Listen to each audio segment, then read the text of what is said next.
실제로 중증 우울증은 굉장히 힘든 질환입니다. 정말로 아무것도 못하게 됩니다. 피로감하고 좀 다른 게 이거는 쉬어도 계속 그냥 누워만 있고 싶어집니다. 네모난 감옥에 침대에 갇혀서 거의 잠을 안 자더라도 누워있게 되는 이런 경우들이 흔하죠. 제 환자분 경우는 하루 종일 자기가 20발자국 걸으셨대요. 정말로 화장실만 갔다 오신 거거든요. 여자분들 경우는 머리가 길고 머리 감고 말리고 이런 게 너무 에너지가 많이 들어서 그것조차 할 수 없어서 머리 못 감는다는 분들도 꽤 많습니다. 어쩌면 암보다도 위험하고 힘든 것들이 중증 우울증일 수 있죠. 여러분의 잘못이 아닙니다. 실제로 우울증에서 제일 중요한 요소는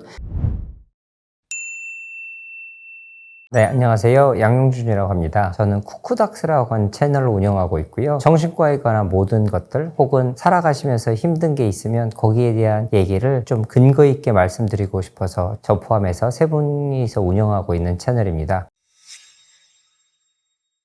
실제로 중증 우울증은 굉장히 힘든 질환입니다. 정말로 아무것도 못하게 됩니다. 이를테면 내가 아이들을 키울 때는 힘들어서 애가 예쁜지 몰랐는데 손자 손녀가 왔을 땐 아우 예쁜 내 새끼 이렇게 하고 내 강아지 하는데 너무 힘들어지면 손녀나 손자가 오는 것도 너무 괴로워서 그냥 오지 말라고 합니다. 저리가 오지 마. 이렇게 됩니다. 그래서 이게 워낙 심각해지고 이 심각한 정도가 어떻게 되냐면 점점 이렇게 돼서 아무것도 못할 것 같고 이게 도저히 끝날 것 같지 않아. 나는 이렇게 괴로운 삶을 앞으로 어떻게 살겠어? 난 이제 못 살겠어. 해서 끝에 나오는 게 이제 자살 사고입니다. 자살에 대한 생각으로 이어지고 그래서 그게 실행되기도 하고 안 되기도 해서 실제로 우리나라가 OECD 국가에서 지금 자살률이 전 세계 1위입니다. 벌써 20년 가까이 이렇게 됐을 텐데 이게 다른 나라보다 두세 배 이상 높아요. 그거는 많은 경우에 우울증이 동반되는 경우들이 많습니다. 그런데 우리나라 이 중증 우울증이 왜 심각하냐면 10대, 20대 원래 사망률의 제일 큰 원인은 전 세계적으로는 보통은 운수사고, 교통사고입니다. 그런데 그게 아니라 우리나라는 제1위가 자살입니다. 그만큼 우리는 어쩌면 암보다도 위험하고 힘든 것들이 중증 우울증일 수 있죠. 왜냐하면 생명을 앗아가니까요. 실제로 생명을 앗아가는 것뿐만 아니라 전 세계적으로 이런 질환으로 인해서 장애가 생기는 문제가 생기는 여러 가지 것들이 요소들이 있는데 그 여러 질환 중에 우울증이 거의 2위일 겁니다. 그만큼 우리의 일상생활에서 방해 요소로 크게 작용하고 나를 망가뜨리는 질환이죠. 모르는 경우도 있습니다. 이게 우울증인지 아닌지. 근데 요즘은 자가 테스트나 이런 게 많아서 알지만 도움을 청했는데도 부모가 너 그냥 공부나 해. 너만 힘드냐? 나도 힘들어. 이런 경우도 많아서 힘듦을 받아주지 않아서 치료에 엄두를 못 내는 경우도 있을 거고 또 하나는 내가 아픈 거에 대해서 인정하고 싶지 않아서 혹은 내 혼자 해보려고 이러는 경우들도 있을 수 있겠죠. 그래서 제대로 알지 못하고 도움을 청했지만 한번 거절당하고 그러니까 안 하게 되는 경우도 있지만 모든 질환은 더 심각해지기 전에 조기 진단, 조기 치료가 무엇보다 필요합니다. 그러니 내가 의심이 될 경우에는 꼭 상담을 받으시고 필요하면 진료 받으면서 치료에 좀 개입되시면 좋겠습니다. 이 우울증의 사실 진단 기준은 9가지 중에 5가지 이상이 2주 이상 될 텐데요. 무기력하고 아무것도 하기 싫고 재미가 없고 흥미나 관심이 사라지는 게 그래서 이런 것들이 오래되면서 이제 힘이 없어지고 피로감도 느껴지고 소위 우울증이 오래되면 우울한 것도 있지만 정말로 무기력하다, 재미가 없다, 업무할 의욕이 없다, 아무것도 못하겠다, 누워만 있게 된다 이런 말씀들 많이 하시거든요. 그러니 이게 꽤 오래됐을 때는 일상생활에 지장을 준다면 이건 우울증의 신호로 생각할 수도 있으니 상담이 필요할 수도 있겠습니다. 사실 피곤하거나 뭐가 일을 많이 했거나 혹은 일상에서 스트레스 상황이 있었을 때는 그게 어떤 원인이 되고 그게 좀 지나가고 괜찮아지면 회복이 되겠지요. 그런데 피로감하고 좀 다른 게 이거는 쉬어도 계속 그냥 누워만 있고 싶어집니다. 예를 들면 어떤 때는 잠이 안 오는 우울증도 있지만 조금 오래되면서 과수면도 있거든요. 아무리 자도 아무 힘이 없고 누워만 있게 되는 경우들도 많습니다. 그러니 이거는 피로랑은 전혀 다르고 뭔가 할 수 없는, 예를 들면 전화가 오는데 피로해서 이 전화기를 못 받지는 않잖아요. 팔에 힘은 있겠죠. 근데 이거는 도대체 이걸 받아서 말을 해나갈 힘이 없는 거죠. 이런 것들이 일상의 전부로 내 일상생활 모든 것에서 지배하게 된다면 요거는 이제 우울감의 징조라고 생각해 볼 수도 있겠습니다.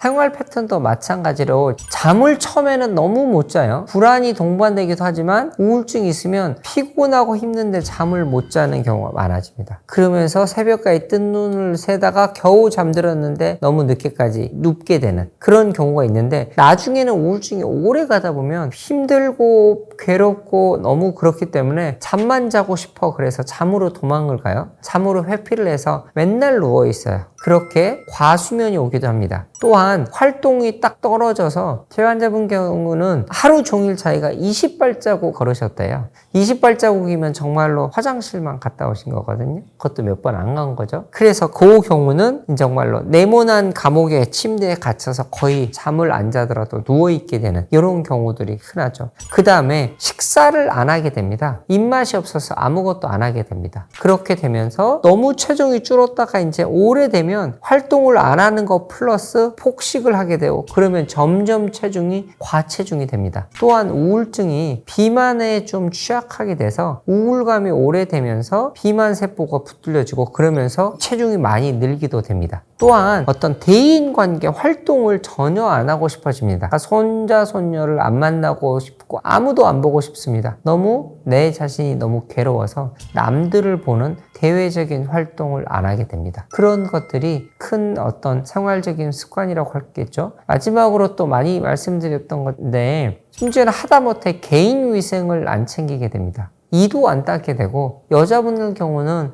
머리가 길고 머리 감고 말리고 이런 게 너무 에너지가 많이 들어서 그것조차 할 수 없어서 머리 못 감는다는 분들도 꽤 많습니다. 그래서 이게 이제 심각한 중증 우울증 정도가 아니더라도 내가 무기력한 채로 이렇게 있고 일상생활에 무너지는 거라면 이 부분이 꼭 우울증이라고 진단을 안 받더라도 여기 겹치는 게 있을 수가 있으니, 꽤 오래되고 있다면 요거는 검사나 진료 또 상담을 받아보시는 게 중요하죠. 이게 결국 이렇게 일상생활을 어느 정도 평탄하게 안정적으로 하지 못하게 되면 이런 굴곡이 있게 되면서 뇌의 기능이 점점 떨어져서 뭔가 이성적으로 하거나 내가 원래 했던 그런 정도의 능력치를 발휘를 못하게 됩니다. 이 지금 현재 이게 너무 처져 있으시다면 도움을 좀 받으시면 좋겠습니다. 집에서 하는 행동이 있다면, 잘 듣고 잘 보지 않는데 유튜브나 TV를 계속 틀어놓게 되죠. 그냥 틀어놓습니다. 그리고 집중도 안 됩니다. 그걸 보는 것도. 그 다음에 안 움직이게 되고 대부분 생활을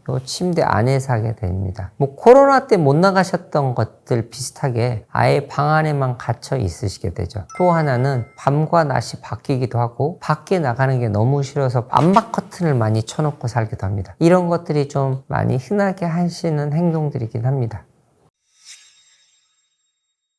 실제로 10대, 20대 아이들이 우울증 진료율이 굉장히 높아졌습니다. 그리고 이거는 여러 가지 요인이 있겠지만 정신건강의학과에 대한 문턱이 낮아진 것도 있는데요. 중고등학생 10대, 20대의 삶이 우리나라는 너무너무 힘이 든 것 같습니다. 이를테면 4, 5, 6학년쯤 되면 초등학교 때부터 벌써 놀이터에 없죠. 그리고 학원 다니고 또 중학교 때 또 학원 다니고 고등학교 때 또 학원 다니고 수행평가하고 등등등. 그 외에 다른 어떤 우리가 취미나 뭔가 활동을 할 수 있는 이런 기반들이 없죠. 10대 너무 단순화된 학업에만 가게 되는, 그 외의 것들은 다 의미가 없어져 버리는 이런 사회가 돼버린 것 같고, 20대가 되면 저희 때는 대학 가서 놀아라 였지만 대학 가서도 못 놀죠. 요즘 1학년 2학년 지나면 스펙 쌓기 바쁘고 3학년 되면 인턴 하게 돼서 거기에서 이제 계속 불려다니고 최저임금으로 계속 일에 끌려다니게 되면서 이 경쟁 구도가 너무 밑에까지 내려온 것 같아요. 사회적인 경쟁의 구도가 예전에는 직장 얻을 때쯤 일했었다면 이게 20대 초반으로 오고 오히려 또 중고등학교 때까지 돼버린 사회가 되면서 어쨌든 10대, 20대들의 삶이 너무 어려워진 것 같습니다. 이런 삶이 어려워진 배경이 어쨌든 아이들이 정신과 진료 또 우울증을 앓고 있는 이런 상황들에 좀 큰 영향을 좀 미치는 것 같습니다.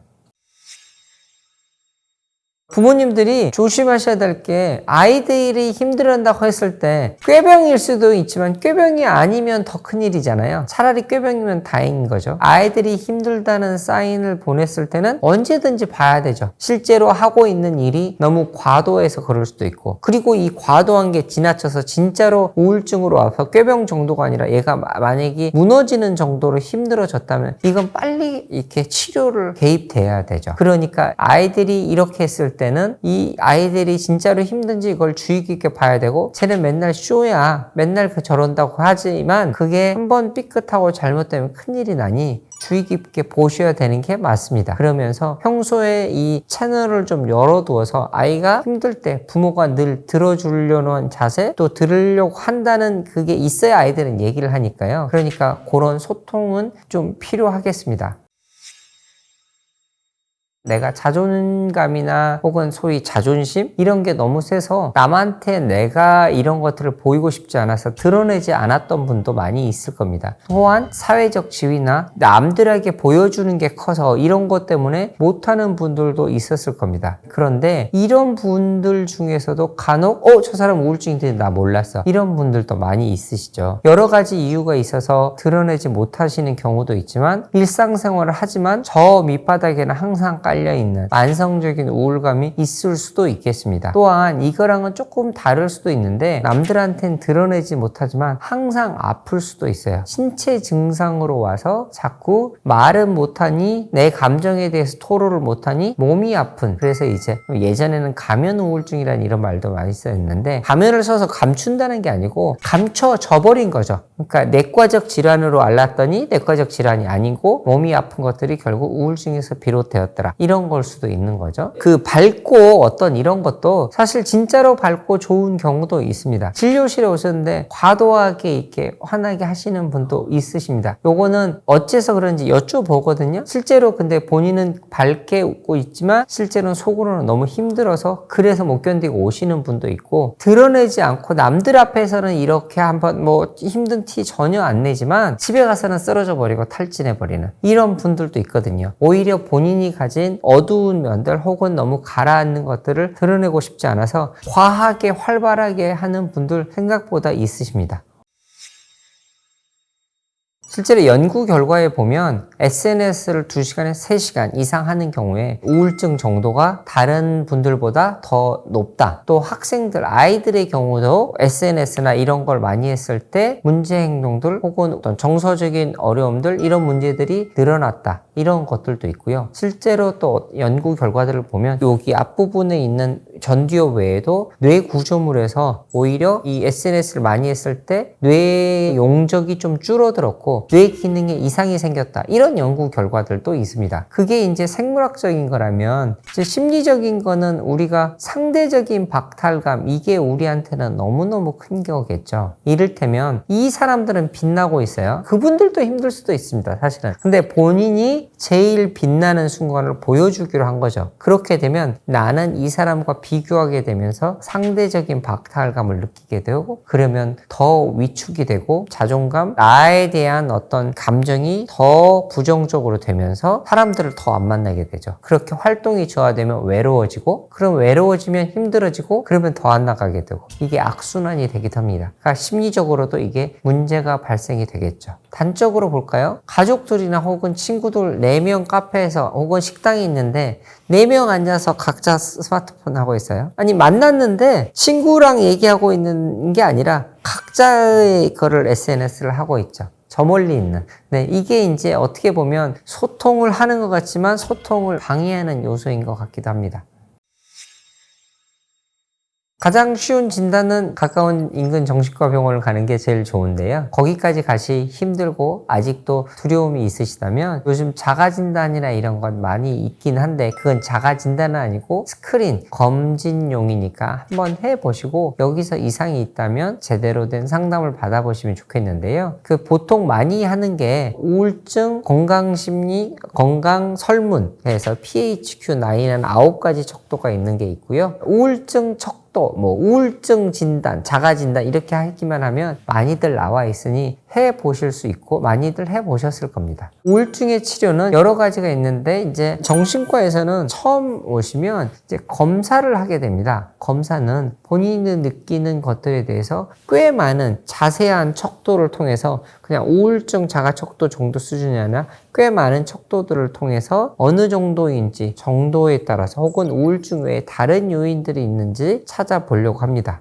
그게 이제 그 설문이나 이런 자가척도 평가를 하고요. 이 정신과 전문의를 만나게 되시면 이분이 살아온 과정이나 지금 현재 느끼는 증상들 또 주변과의 관계에서 겪는 어려움들 이런 것들을 들어보면서 이분의 정도가 어떤지 평가를 하고 이게 이제 진단에 대한 제일 중요한 요소라고 할 수 있겠습니다. 그런데 또 하나는 저희는 이제 생물학적인 검사를 하기도 해서 정량화된 뇌파를 통해서 뇌 기능이 어느 정도 떨어져 있는지 이런 걸 보는 뇌파를 찍어 보기도 합니다. 이렇게 해서 진료를 해보고 만약에 이게 정도가 좀 심각하고 혹은 빨리 치료를 받아야 되는 상황이라면 그래서 이제 약물을 투여를 하기도 하거나 혹은 심리 상담을 통해서 상담을 진행하거나 혹은 외래에서 계속 보거나 또 하나는 이제 두 가지를 병합하기도 하고 또 비약물적인 생물학적인 치료라 그래서 뇌를 자극해서 얘를 불균형적인 뇌의 네트워크를 좀 활성화시켜주는 그런 비약물적인 생물학적인 치료를 하기도 합니다. 그래서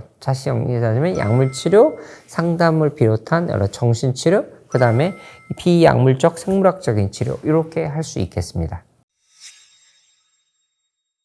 일단 제가 늘 그 우울증에서 강조드린 게 몸의 질환이라고 합니다. 이거는 우울증의 마음의 감기라고 해서 이제 어떤 흔할 수 있다고 하지만 저희가 몸의 질환이라고 말씀드리는 이유는 여러분의 잘못이 아닙니다. 너가 의지가 약해서 너가 생각을 잘못해서 넌 왜 그렇게 항상 부정적이야? 라고 비난을 많이 들으셨겠지만 그게 전 과정들은 내 혼자만으로 내가 그렇게 된 거는 다는 아닙니다. 그러니 나에 대해서 너무 자책하시고 내 탓하지 마시라고 그래서 저희가 더 생물학적인 원인을 강조해서 말씀드립니다. 실제로 우울증에서 제일 중요한 요소는 어떤 세로토닌이나 도파민이나 노르에피네프린 같은 신경 전달 물질의 불균형 때문에 왔다고 제일 크게 알려져 있어서 그런 생물학적인 원인이니 여러분의 탓이 아닙니다. 그러니 자책하지 마시라는 거. 두 번째는 그럼에도 불구하고 여러분이 아프다는 거를 좀 인정을 하셔야 됩니다. 왜 인정을 하셔야 되냐면 내가 아닐 거야. 내가 힘들지만 할 수 있을 거야 라고 해서 되면 좋은데 안 되는 경우에는 도움을 받으셔야 됩니다. 이를테면 내가 아프다는 걸 인정을 해야 도움을 받겠죠. 많은 경우에 우울증은